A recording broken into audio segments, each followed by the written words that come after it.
తెలంగాణలో 3 ఎమ్మెల్సీ స్థానాలకు ఎన్నిక జరిగితే ఒకటి పట్టభద్రులది, 2 ఉపాధ్యాయ నియోజకవర్గాలు.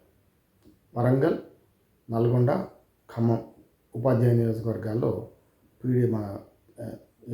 మన పిఆర్టీయూ అభ్యర్థి గెలిస్తే కరీంనగర్ స్థానం 2, కరీంనగర్, ఆదిలాబాద్, కరీంనగర్, నిజామాబాద్, మెదక్ ఈ 4 జిల్లాలకు సంబంధించి ఉపాధ్యాయ నియోజకవర్గం ఎన్నిక జరిగింది. దాంతోపాటు పట్టభద్రుల నియోజకవర్గం ఎన్నిక జరిగింది. ఉపాధ్యాయ నియోజకవర్గాల రిజల్ట్స్ నిన్ననే వచ్చేసినాయి. అది బీజేపీ కొమరయ్య గారు గెలుచుకున్నారు. ఇక పట్టభద్రుల స్థానం 3వ రోజు ముచ్చటగా 3 రోజులు ఎన్నిక కౌంటింగ్ జరిగి ఎన్నికల ఫలితాలు ఇవాళ ప్రకటించారు. 2వ రౌండు అందరిని ఎలిమినేట్ చేసుకుంటూ 54 మంది అభ్యర్థులను ఎలిమినేట్ చేసిన తర్వాత ఇద్దరి మధ్యన పోటాపోటీగా జరిగే క్రమంలో 3వ స్థానంలో ఉన్న హరికృష్ణ అనే అభ్యర్థి ఓట్లను 2వ స్థానం లెక్కబెట్టిన తర్వాతనే బీజేపీ పార్టీ అభ్యర్థి గెలిచారు. ఇది మొత్తం జరిగింది. కనుక మొత్తం 3 స్థానాలకు పోటీ జరిగితే ఒకటి కాంగ్రెస్ పార్టీ ఏం గెలుచుకునేది, పిఆర్టీ యూనియన్ గెలుచుకున్నది. ఇటుపక్క మనకి 2 బీజేపీ పార్టీ మద్దతు ఇచ్చిన అభ్యర్థులు గెలిచారు. ఒకటి పట్టభద్రులది, ఒకటేమో ఉపాధ్యాయ నియోజకవర్గం కరీంనగర్ కేంద్రంగా జరిగిన ఎన్నికల మన ఎన్నికల కౌంటింగ్ లెక్కల. కనుక ఈ 2 స్థానాలు గెలుచుకోవడంతో బీజేపీకి మరింత పట్టు వచ్చింది. ఒక రకంగా చెప్పాలంటే అది మాదే ఇది మాదే అనే గంటపదంగా చెప్తున్నారు. అట్లా 2 కేంద్ర మంత్రులు ఇక్కడి నుంచి ఉన్నారు. 2 సీట్లు వాళ్ళకి అంకితం చేస్తున్నా అని చెప్పి బీజేపీ ప్రకటించిన ఎవరైతే గెలిచిన ఆ బీజేపీ అభ్యర్థులు ప్రకటించారు. అటు కిషన్ రెడ్డి గారు, ఇటు బండి సంజయ్ గారు, 2 ఎంపీలు, 2 కేంద్ర మంత్రులు ఉన్నారు. వాళ్ళకు అంకితం అవుతున్నాయని చెప్పి అన్నారు.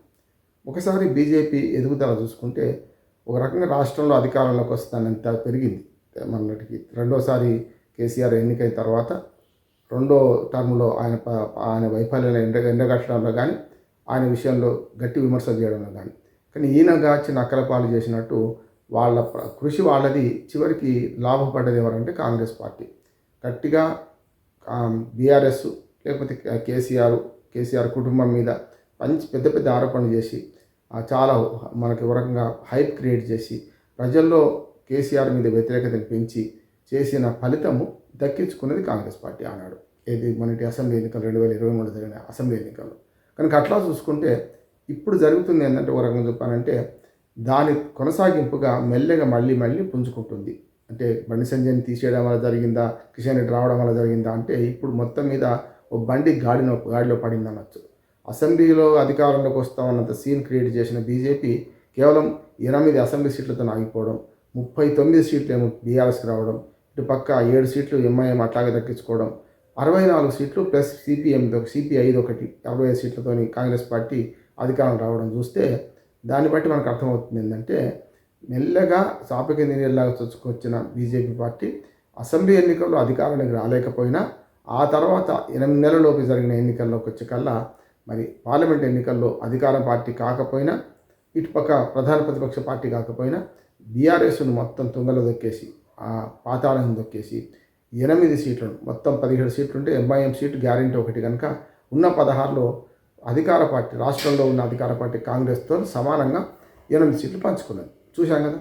కనుక అది ఒక పెద్ద విజయం. 8 సీట్లు అసెంబ్లీ సీట్లు, 8 పార్లమెంట్ సీట్లు, అంటే 8 అంకె అచ్చొచ్చినట్టే ఉన్నది. ఒక రకంగా చెప్పాలంటే అంతకుముందు ఢిల్లీ అసెంబ్లీలో కూడా ఇప్పుడు కాదు, అంతకుముందు 8 సీట్లే ఉండేవి. అట్లా చూసుకుంటే మనకు ఆంధ్రప్రదేశ్లో కూడా 8 మన అసెంబ్లీ సీట్లు 8 వచ్చినాయి. ఇట్లా చూసుకుంటే 8 అదృష్ట సంఖ్య అనుకోవచ్చు. కానీ ఇప్పుడు ఏంటంటే ఏదైతే తెలంగాణలో జరుగుతున్న పరిణామాలు చూసుకుంటే 2 ఎమ్మెల్సీ సీట్లను కూడా సొంతం చేసుకోవడంతో మెల్లగా బీజేపీ చాప కింద నీరు కాదు బహిరంగంగానే ఒక ఉప్పెనలాగా వస్తుందని అర్థమవుతుంది.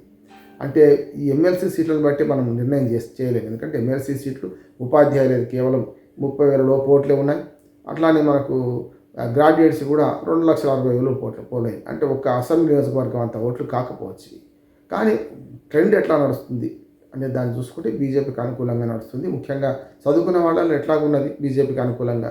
కనుక అట్లా చూసుకుంటే హోరాహోరీ పోరులో మాత్రమే ఈ పట్టభద్రుల నియోజకవర్గాన్ని బీజేపీ గెలుచుకున్నది. ఇవి చూసుకుంటే మనకు అర్థమవుతుంది ఏంటంటే మెల్లమెల్లగా బీజేపీ రాష్ట్రంలో పుంజుకుంటుందని అర్థమవుతుంది. పుంజుకున్న బీజేపీ రేపు మళ్ళీ ఏదైతే అసెంబ్లీ ఎన్నికలకు వచ్చేవరకల్లా 2025లో జరిగే అసెంబ్లీ ఎన్నికలకు వచ్చేకల్లా అధికారానికి వస్తుందా అంటే 2 పనులు చేస్తున్నది. ఒకటి, గతంలో అధికారం నుండి 10 ఏళ్ళు పరిపాలించిన బీఆర్ఎస్ మీద గట్టిగా ఎక్కువ పెడుతున్నది. ఇప్పుడు ప్రస్తుతం రాష్ట్రంలో అధికారంలో ఉన్న కాంగ్రెస్ పార్టీ మీద కూడా ఎట్లాగూ జాతీయ స్థాయిలో కాంగ్రెస్ పార్టీ వ్యతిరేకమే. కనుక ఇక్కడ కాంగ్రెస్ పార్టీతో రాజీపడేది లేదు కనుక కాంగ్రెస్ పార్టీకి వ్యతిరేకంగా గట్టిగా విమర్శలు సంధిస్తున్నది. విమర్శలు సంధించుకుంటూనే ఆ విమర్శలు మళ్ళీ బీఆర్ఎస్కు అనుకూలంగా మారొద్దు కదా. ఇప్పటిదాకా జరిగింది గతంలో అంతే. 2023 కన్నా ముందు బీజేపీ ఎంత తీవ్రమైన విమర్శలు చేసిందో ఆ విమర్శలు, లేకుంటే అప్పుడున్న అధికార పార్టీ బీఆర్ఎస్ని ఎండగట్టడం, కేసీఆర్ అవినీతి గురించి, అహంకారం గురించి అన్నీ మాట్లాడిన బీజేపీ చివరికి ఏమైందంటే కాంగ్రెస్కు లాభం చేకూర్చింది. అంటే బీజేపీ తను లాభపడలే కానీ కాంగ్రెస్ లాభమైంది. ఇప్పుడు కూడా ఆ స్ట్రాటజీని కొంచెం మార్చి ఏం చేస్తున్నారంటే తమ విమర్శలు బీఆర్ఎస్కు లాభం కావద్దు. అంటే ఇప్పుడు కాంగ్రెస్ వైఫల్యాలను గట్టిగా ప్రశ్నించి చేస్తే బీఆర్ఎస్కు లాభం కావద్దంటే బీఆర్ఎస్ గత 10 ఏళ్ల పాలన విమర్శిస్తుంది బీజేపీ, ఇప్పుడు గత 15 నెలల పాలన కూడా కాంగ్రెస్ పార్టీని విమర్శిస్తుంది. ఈ రెండింటి మధ్యన గట్టిగా నిలబడి తమదైన రీతిలో డబుల్ ఇంజన్ సర్కార్ రావాలని కోరుకునే ప్రయత్నం చేస్తుంది. ప్రజలందరికీ కూడా మొన్న ఢిల్లీ ఎన్నికల్లో విసిగిపోయారు కదా. ఢిల్లీ ఎన్నికల్లో 2 సార్లు, మొత్తం 3 సార్లు, మొదలు 49 ప్రభుత్వమైన కేజ్రీవాల్ని గెలిపించిన ప్రజలు ఈసారి ఏమైనా కానీ డబుల్ ఇంజన్ సర్కార్ ఇచ్చేద్దాం, అనవసరంగా వివాదం ఢిల్లీ కేంద్ర ప్రభుత్వానికి రాష్ట్ర ప్రభుత్వానికి ఎప్పటికీ వివాదం ఉంటే ఎట్లా అని విసిగిపోయేశారు కదా. ఇప్పుడు ప్రజలు అదే ధోరణి మాట్లాడడానికి వీలుగానే ఏమైనా వచ్చే అభివృద్ధిని కూడా ఆపుతున్నారు అని కిషన్ రెడ్డి గారు ఆరోపణ చేశారు కదా. అది కొంతమంది నిజమే అంటున్నారు. మా ప్రభుత్వం వచ్చినాక మేము చేస్తామనే ధోరణితో పోతున్నారు. అది నష్టం కూడా జరుగుతుంది. బీజేపీ నష్టం అయితే నేను చెప్తున్నాను ఎప్పటికప్పుడు. ఎందుకంటే అయ్య వచ్చేదాకా అమాస ఆగదు. ఎప్పుడో మీరు వచ్చిన తర్వాత మీరు చేస్తామంటే కాదు, ఖచ్చితంగా ఇప్పుడు మీరు చేయాల్సిన పని పెద్దగా ఉన్నది అని చెప్తున్నాను. అందుకనే ఆ పనిలో కూడా నేను బీజేపీ నేతలకు గత వారం రోజుల నుంచి సలహా ఇస్తున్నాను. ఏమనంటే మీరు చేస్తున్న పద్ధతి తప్పు, మేము వచ్చేదాకా అభివృద్ధి జరగదంటే చాలా తప్పు అని.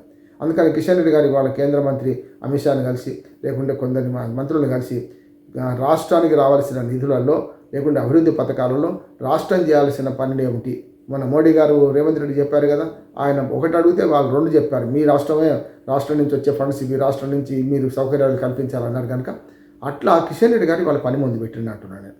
ఎమ్మెల్సీ ఎన్నికల్లో గట్టిగా పట్టుబట్టి ఈ గెలిపించడంలో ఎంత పాత్ర వహించిండో, ఇప్పుడు కేంద్రం నుంచి రాష్ట్రానికి వచ్చే సహాయాల్లో రాష్ట్ర ప్రభుత్వం చేయాల్సిన వాటా ఏమిటి, రాష్ట్ర ప్రభుత్వం చేయాల్సిన పనులు ఏమిటి, భూమి అన్నా, నీళ్ళు ఇవ్వన్నా, మౌలిక వసతులు కల్పించాలా, ఇటువంటి ఎక్కడ ఆగినాయి, త్రిపులార్ కావచ్చు, మెట్రో కావచ్చు, ఇతరత్ర అభివృద్ధి పనులు ఎక్కడ ఆగినాయి అనే దాని మీద ఢిల్లీలో సమీక్ష నిర్వహించారు.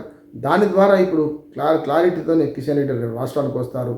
రేపటి రేవంత్ రెడ్డి ప్రభుత్వాన్ని, కాంగ్రెస్ ప్రభుత్వాన్ని గట్టిగా విమర్శించి మీరు ఇవి ఇస్తే మేము కేంద్రం నుంచి మంజూరు చేస్తామని గట్టిగా పెట్టే అవకాశం ఉంది. అంటే రాష్ట్రం వల్ల ఈ ప్రాజెక్టులు ఆగిపోతున్నాయని ఎస్టాబ్లిష్ చేయడానికి కిషన్ రెడ్డి గారిని అడుగుకొట్టిండ్రు.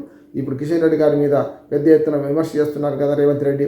ఆ విమర్శను తిప్పికొట్టే క్రమంలో కార్యాచరణకు పూనుకున్నారు. ఇది మంచిదే అంటున్నాను. మంచి చెడు రేషానికి వచ్చైనా సరే తెలంగాణకు నా లాభం అయ్యే చేస్తే మంచిదే అంటున్నాను. ఆ పనిలో కిషన్ రెడ్డి గారు ఉన్నారు. బీజేపీ ఎదగాలంటే మాత్రం డబుల్ ఇంజన్ సర్కార్ వచ్చేదాకా ఆపితే లాభం లేదు. కావలసిన అభివృద్ధి రావాల్సిన పనులను వెంటనే బీజేపీ రాష్ట్రంలో చేస్తే మంచి పలుకుబడితో ముందుకు అయ్యే అవకాశం ఉన్నది. నమస్కారం.